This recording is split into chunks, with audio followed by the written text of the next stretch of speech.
Isabella Morgan was known in New York as a woman who had it all. At 42, she was one of the wealthiest entrepreneurs in the country, owner of a chain of luxury hotels, a mansion overlooking Central Park, and a lifestyle most people only dreamed of. She attended fundraisers, charity galas, and wrote checks that made headlines. But behind her polished smile, she often felt something missing, a quiet emptiness she couldn't name. One rainy afternoon, on her way to a business meeting, her car took a detour due to traffic. That's when she noticed a small, weathered building with a fading sign that read, "St. Mary's Home for Children." Something about it made her pause. Without knowing why, she asked her driver to stop. She stepped out, high heels clicking against the wet pavement, her umbrella shielding her from the drizzle. Inside, the orphanage was simple and old, its walls filled with crayon drawings and the sound of children laughing faintly down the hall. The caretaker, an older woman named Mrs. Thompson, looked surprised when Isabella asked if she could look around. As Isabella walked through the narrow hallways, she saw children sitting together, some playing with worn-out toys,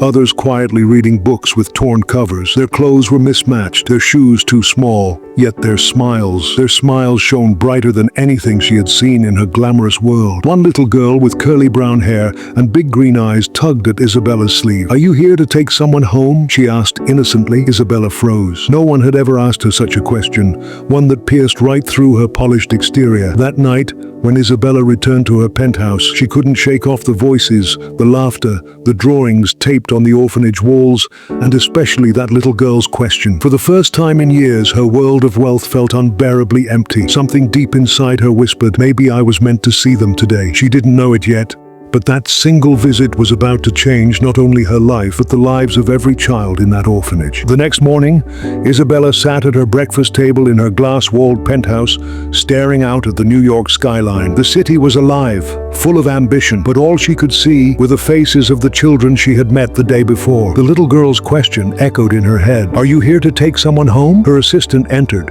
reading off her busy schedule for the day. Meetings, luncheons, and a gala dinner. But Isabella interrupted, her voice softer than usual. "Cancel everything after 3 p.m. I need to go somewhere." By late afternoon, her sleek black car pulled up once again in front of St. Mary's Home for Children. This time, Isabella didn't hesitate. She stepped inside carrying 2 large bags, one filled with art supplies, the other with new toys she had bought that morning. Mrs. Thompson, the caretaker, raised her brows in surprise. "Ms. Morgan, I didn't expect to see you again so soon." Isabella smiled gently. "Neither did I. But something about yesterday wouldn't let me go." As word spread that she had returned, children peeked out from behind doors and hallways. Their eyes widened at the colorful bags she carried. When Isabella opened them, the room lit up. Crayons, coloring books, puzzles, dolls, toy cars, things so ordinary to most children, yet treasures to these kids. "Can we really use these?" one boy asked, his voice cautious. Isabella knelt to his level, her expensive blazer brushing the floor. "Of course," she said warmly. "They're yours." The sound of laughter soon filled the orphanage. Children gathered around, drawing superheroes, princesses, and entire worlds on paper. A group of boys raced toy cars across the hallway floor, while the little girl with green eyes sat beside Isabella, showing her a picture she had drawn of a family holding hands. "Is that your family?" Isabella asked softly. The girl shook her head. "No, it's the one I hope for." For a moment, Isabella's throat tightened. She reached out and gently smoothed the girl's curls. "It's beautiful," she whispered, though her heart felt heavy. Hours slipped by, and Isabella found herself sitting cross-legged on the floor, completely forgetting the world outside. The children told her stories about their dreams of becoming doctors, teachers, and even astronauts. She listened, really listened, in a way she hadn't done with anyone in years. When it was time to leave, the children clung to her arms, begging her to come back. Isabella promised she would. As she walked toward the door, Mrs. Thompson caught her arm. "You have no idea what this means to them," she said, her eyes shining with gratitude. Isabella smiled faintly, but inside she was shaken. She had built empires, bought luxury, and achieved everything money could buy. Yet this, sitting on a worn floor, surrounded by children who had nothing, felt more fulfilling than all her success combined. That night, back in her penthouse, Isabella stood in front of her massive windows, the city glowing beneath her feet. For the first time, she wondered if her life had been lived for the wrong things. The emptiness that had haunted her for years was beginning to make sense. She wasn't meant to just donate money or attend galas. She was meant to be there, to belong somewhere real, and in her heart, She knew she would return again and again. This wasn't the end of her visits, it was only the beginning. Over the next week, Isabella kept her promise. Each day her car pulled up outside the orphanage, and each time the children's excitement grew. What started as shy glances from behind doors had turned into a full sprint toward her the moment she walked through the gate. But Isabella wasn't there to be the rich visitor. She wasn't handing out money or giving speeches. She sat on the floor with them, listened to them, and little by little, she began to see the lives behind their innocent smiles. There was Michael, a boy of about 12, who always carried a notebook filled with math problems he had written himself. He told Isabella, with quiet determination, "One day, I'll be an engineer. I want to build things people use every day." His eyes lit up when she showed genuine interest, flipping through his scribbled equations as if he were already designing the future. Then there was Lila, the little girl with the green eyes who had first asked her that haunting question, "Are you here to take someone home?" She loved to draw families, always with a mother, father, and a child holding hands. When Isabella asked her why, Lila said softly, "Because if you draw something enough, maybe it comes true." Isabella had to turn her face away for a moment, hiding the sting of tears. She also met twins, Jacob and Emma, who were inseparable. Jacob had a stutter, and Emma always finished his sentences for him, never letting him feel embarrassed. When Isabella asked what they wanted to be when they grew up, Jacob struggled to get the words out, but Emma leaned in proudly. "He wants to be a teacher, and I want to be a nurse. We'll help people together." Each story chipped away at the cold, polished walls Isabella had built around her heart. For years, she had lived in penthouses, attended glittering galas, and walked red carpets. But she had never felt this close to real life. These children, with nothing but hope to hold on to, were showing her more about love and strength than she had ever known. One afternoon, as she read a storybook to a group of them, she noticed how the kids leaned against her, some resting their heads on her arm, others simply sitting as close as possible, craving a kind of comfort they had been denied for too long. When she finished the story, a little boy whispered, "Can you read another one? Please." Isabella looked around at their eager faces and her throat tightened. She realized they weren't just listening to the stories, they were clinging to her presence. To them, she wasn't Isabella Morgan, the billionaire everyone admired. She was simply someone who cared enough to stay. Later that evening, when most of the children were asleep, Isabella sat with Mrs. Thompson in the quiet office. The caretaker sighed, her face lined with exhaustion. "These children, they need more than food and clothes. They need family, stability, someone who won't walk away when the visits are over." Isabella didn't answer right away. She stared at her hands, remembering the laughter, the drawings, the whispered dreams. A strange, overwhelming thought was forming inside her, a thought that terrified her as much as it excited her. She had come here thinking she would help the children, but maybe, just maybe, they were the ones saving her. The fourth evening Isabella visited the orphanage. A storm rolled through the city. The rain fell hard against the windows. The wind howled through the trees, and thunder rumbled like a warning from the sky. Inside, though, the children were huddled together, playing board games and reading, trying to forget the chaos outside. Isabella sat near the fire with Lila, who was sketching another drawing. This time, a house with flowers outside the door. Lila pointed to the picture proudly. "This is the home I want one day," she whispered, her small voice trembling as thunder cracked. "Not a big one, just one where no one leaves." Those words cut straight into Isabella's chest. She nodded gently, but inside, something shifted. She couldn't stop picturing all these children, growing up with empty spaces in their lives where parents should have been. How many of them would ever find homes? How many would stay here until they were too old, walking into adulthood with no one to guide them? That night, Mrs. Thompson invited Isabella to her office to escape the storm. The old caretaker made her a cup of tea and sighed as she looked over the monthly bills stacked on her desk. The roof needed repairs, the heating system was breaking down, donations had slowed to a trickle. "Some nights I wonder," Mrs. Thompson said quietly, "if love is enough to keep this place running. I give these kids my heart, but they need more. They need opportunities, stability, hope for a future that doesn't end at these walls." Isabella held the warm cup between her hands, but her heart felt colder than ever. She thought about her life, her mansion with unused rooms, her expensive art hanging on walls she barely looked at, her private chef preparing meals she sometimes didn't even eat. And here were children sharing threadbare blankets, fighting for attention, praying for a fraction of the love and security she took for granted. She drove home late that night, but the storm inside her mind raged harder than the one outside. She couldn't shake Michael's determination, Lila's fragile dreams, Jacob and Emma's unbreakable bond. These weren't just children in need, they were little souls waiting for someone to believe in them. In her penthouse, Isabella stood before the floor-to-ceiling windows, staring at the glittering skyline. She had spent her life chasing success, applause, and recognition. She had everything she thought mattered, and yet her apartment had never felt emptier. Her chest ached as she whispered into the silence, "What am I doing with all of this, if it can't change lives?" For the first time in years, tears rolled down Isabella's cheeks, not for herself, but for them, for children who deserved so much more than fate had handed them. And that night, a seed was planted, a thought she couldn't push away, a dream that felt both terrifying and inevitable. Maybe her purpose wasn't to simply visit the orphanage. Maybe her purpose was to give these children a home. The very next morning, Isabella didn't wake up to her usual routine of emails, business calls, and meetings. Instead, she sat at her long marble dining table with a notebook and pen, two things she hadn't used in years. For once, she wasn't planning a business strategy or a product launch. She was writing down names: Michael, Lila, Jacob, Emma, and so many others she had met at the orphanage. Her handwriting trembled as she listed their small dreams. Michael wanted to be a firefighter. Lila dreamed of being an artist.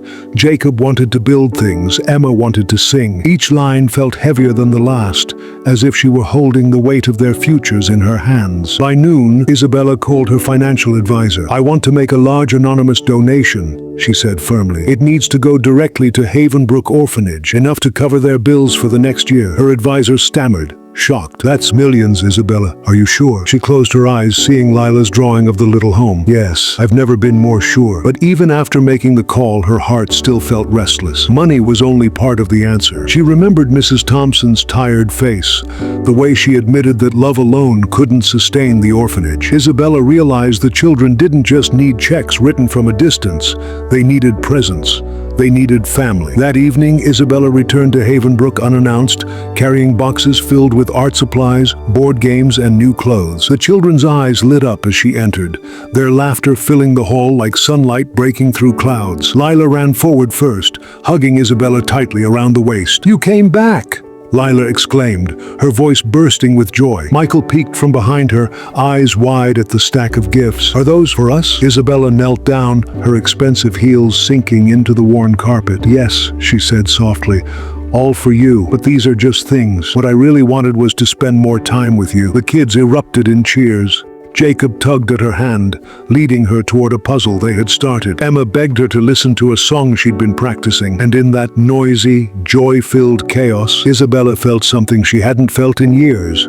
Belonging. She wasn't a visitor anymore. She wasn't just a benefactor. She was becoming part of their world. Later that night, as she helped tuck the younger children into bed, Isabella sat beside a little boy who whispered, "Are you coming back tomorrow?" Her throat tightened. She brushed his hair back gently and whispered, "Yes, tomorrow, and the day after that." For the first time, Isabella realized she had crossed an invisible line. She wasn't just helping an orphanage. She was becoming their anchor. And though she didn't say it out loud yet, a thought was growing louder in her mind with every heartbeat. Maybe these children could become her family. The following week, Isabella's visits to Havenbrook became almost daily. She played board games with Jacob, clapped for Emma as she sang with her tiny but powerful voice, and sat patiently while Lila showed her sketch after sketch. Every evening, she drove home with her heart aching in the best possible way, full of laughter and stories, but heavy with the knowledge that once she left those doors, the children still returned to their uncertain lives. One quiet evening, after the children were asleep, Isabella found Mrs. Thompson sitting alone at the kitchen table, nursing a cup of chamomile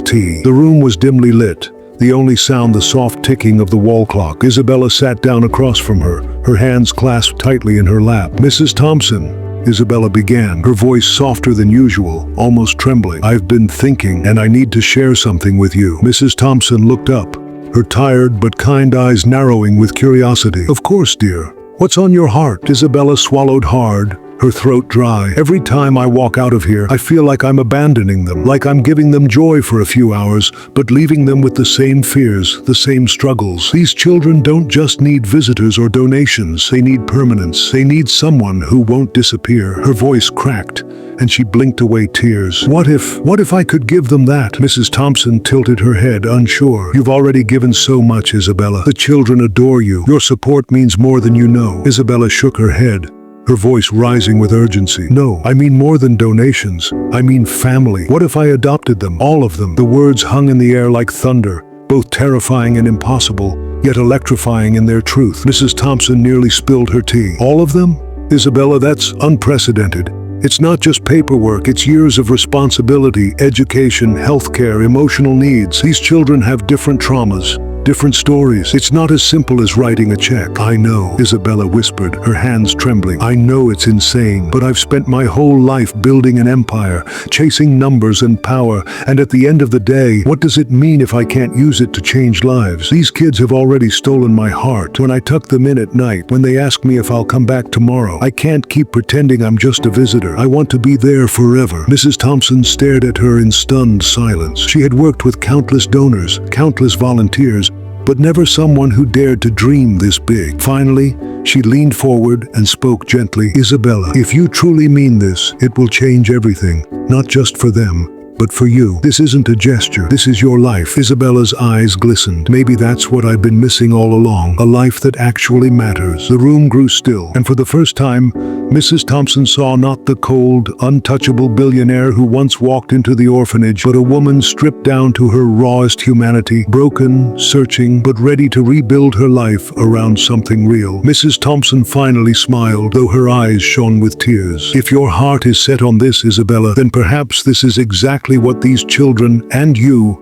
have been waiting for. And in that moment, Isabella knew she had crossed another invisible line. What began as sympathy had grown into action, and now into the boldest vision of her life. She wasn't just dreaming anymore, she was deciding. The next morning, Isabella arrived at Havenbrook with her heart pounding faster than any business deal ever had.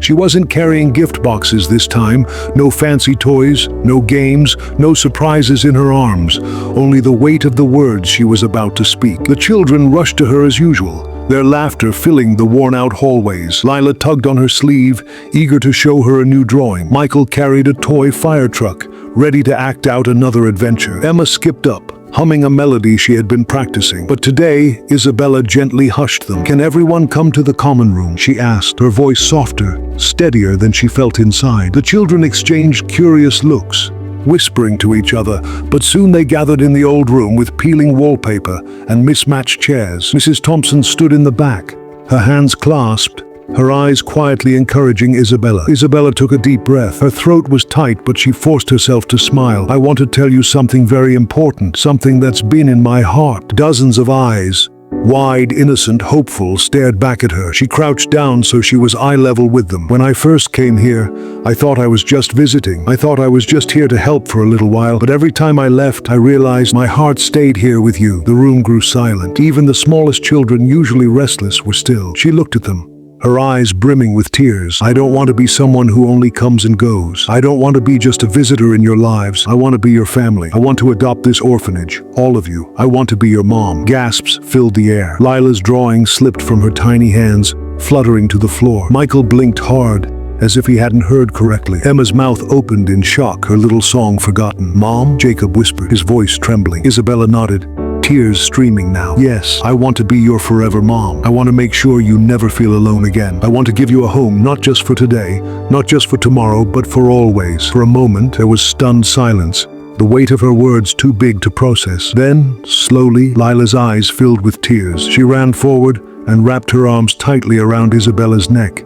"You mean you'll never leave us?" she sobbed. "Never," Isabella whispered back, clutching her. "Not ever." One by one, the children rushed forward, Michael dropping his toy, Emma clinging to her arm, Jacob burying his face in her shoulder. The room exploded with cries, laughter, disbelief, hope. "Are we really going to have a mom?" a little boy asked from the back. "Yes," Isabella said firmly, her voice steady now. "From this day forward, you'll always have a mom." Mrs. Thompson wiped her eyes silently, witnessing a miracle she had never dared to imagine. In that moment, Isabella wasn't the billionaire in designer clothes. She wasn't the woman who once lived in a glass tower above the city. She was simply a mother, chosen not by blood, but by love. And for the children of Havenbrook, the world had just shifted. For the first time, forever wasn't just a dream. It was real. The news spread faster than Isabella could have imagined. What had begun as a heartfelt promise in a quiet, worn-down orphanage suddenly became front-page headlines. Billionaire woman vows to adopt entire orphanage. Fairy tale or fool's dream, the Isabella Grant story. Within days, reporters crowded outside Havenbrook's gates. Cameras flashed, microphones shoved forward, and voices shouted questions Isabella had never thought she'd have to answer. Is this just a publicity stunt? Are you trying to buy love? Do you really think one woman can raise dozens of kids? The children peeked through the windows, wide-eyed and frightened. Some of the older ones whispered to each other, "What if she changes her mind? What if they make her stop?" Inside, Isabella kept her composure, but her heart ached. She had made a promise she wouldn't break, but the world seemed determined to test her. The hardest blow came when her lawyer sat across from her one evening, legal papers spread across the table. "Isabella," he said carefully, "this isn't simple. Adoption laws don't recognize adopting an entire orphanage as one group. Each child has to go through individual processes, background checks, home studies, state approvals. It could take years." Her chest tightened. "But the kids need me now. They need stability now." "I know," he sighed, "but the law doesn't move at the speed of the heart." That night, Isabella lay awake in her penthouse, the city lights glittering outside her window. She thought about Michael clutching his fire truck, about Lila's drawings, about Emma's songs. She thought about the way Jacob had whispered "Mom," as if tasting the word for the first time. She couldn't let bureaucracy crush their hope. The next morning, she returned to Havenbrook, not in her sleek black car, but on foot, carrying bags of groceries. The children ran to greet her, their fears melting the moment they saw her. Isabella knelt down and hugged them all, whispering, "I'm not going anywhere. No matter what they say, no matter how long it takes, I'm here. I promised you forever and I meant it." Mrs. Thompson, standing nearby, whispered softly, "You know the road won't be easy." Isabella looked at her with fire in her eyes. "I've built companies from the ground up. I've faced boardrooms full of men who thought I wasn't strong enough, smart enough, or tough enough, and I proved them wrong. If I could fight for business, I can fight for family. These kids are worth more than any empire I've ever built." But the pressure kept growing. Critics called her reckless. Commentators said children needed stability, not a billionaire experiment. Lawsuits were threatened by those who questioned her ability. Even some of her business partners pulled away, afraid of her new image. Yet through it all, Isabella returned to Havenbrook every single day. She helped with homework. She cooked with the kids. She sat in on bedtime stories, her once perfectly polished hands now covered in crayon smudges and cookie dough. And slowly, something extraordinary began to happen. The media cameras that came to expose her captured something different. They showed a billionaire sitting cross-legged on the floor, helping a child tie their shoelaces. They showed her singing softly as Emma performed her song, her eyes wet with pride. They showed her sweeping the orphanage halls with a broom, laughing with the kids as if she'd been their mother for years. The storm hadn't passed, but in the middle of it, Isabella stood unshaken, because this wasn't charity. It wasn't a stunt. It was love, and love doesn't back down. At first, it seemed impossible. For weeks, Isabella had been fighting a battle on two fronts, one inside the walls of Havenbrook, where she was building trust with the children, and one outside, where the world questioned her sanity. Every day, she was either comforting a crying child or answering a barrage of reporters who wanted to twist her words. But something began to shift. One evening, a local news station aired a story that was different from the rest. Instead of focusing on headlines about a billionaire gone rogue, they followed Isabella into the orphanage, cameras quietly capturing her kneeling beside Michael as he showed her how he wanted to be a firefighter, her laughter echoing as Jacob handed her a broken toy to fix, her soft voice cheering for Emma as she sang. The anchor's closing words weren't skeptical. They were hopeful. Maybe this isn't about money. Maybe this is about love. That clip went viral. People across the country began to share it, saying things like, "This woman is what real wealth looks like." Hashtags like "Hope with Isabella" and "Every child deserves home" started trending. For the first time, strangers who had mocked her were now rooting for her. And then came the letters. Hundreds at first, then thousands. Children wrote to Isabella, telling her they wished they had someone like her. Parents wrote, thanking her for reminding them of what matters most. Even lawmakers, once cold and dismissive, began receiving pressure from the public to find a way to support her vision. One night, Isabella sat at Havenbrook's worn wooden table, a mountain of envelopes in front of her. She opened one and read aloud, "Dear Miss Isabella, I don't know you, but I saw you on TV. I'm 9 years old and I don't have a mom or dad either. I just want to say thank you for making kids like me feel seen. You're my hero." Her hands trembled as she placed the letter down, tears slipping silently onto the paper. She looked around the room. Lila sketching in her notebook, Michael dozing off with his fire truck, Jacob trying to balance blocks, Emma humming a tune, and she realized she wasn't just changing their lives, she was changing how the world thought about family, love, and responsibility. The real turning point came when a senator publicly declared, "If laws stand in the way of love, maybe it's time we change the laws." That single sentence electrified the nation. For the first time in decades, adoption reform became a trending issue in Congress, all sparked by one woman's refusal to walk away. But Isabella didn't bask in the attention. While the world debated, she kept showing up. She drove the kids to school in her SUV, packed lunches, attended school plays, and even burned a batch of cookies that the kids teased her about for weeks. Her presence wasn't about proving a point anymore. It was about building a life. And though the battle wasn't over, Isabella could feel it. The tide had turned. The world was no longer laughing at her dream. They were beginning to believe in it. The day finally came. After months of endless hearings, petitions, and sleepless nights, the courthouse stood tall against a crisp morning sky. Isabella walked up the marble steps hand in hand with Lila, Michael, Jacob, and Emma, all dressed neatly, their small faces glowing with a mixture of nerves and hope. Behind them, the rest of the Havenbrook children followed, their little footsteps echoing in unison. Inside the courtroom,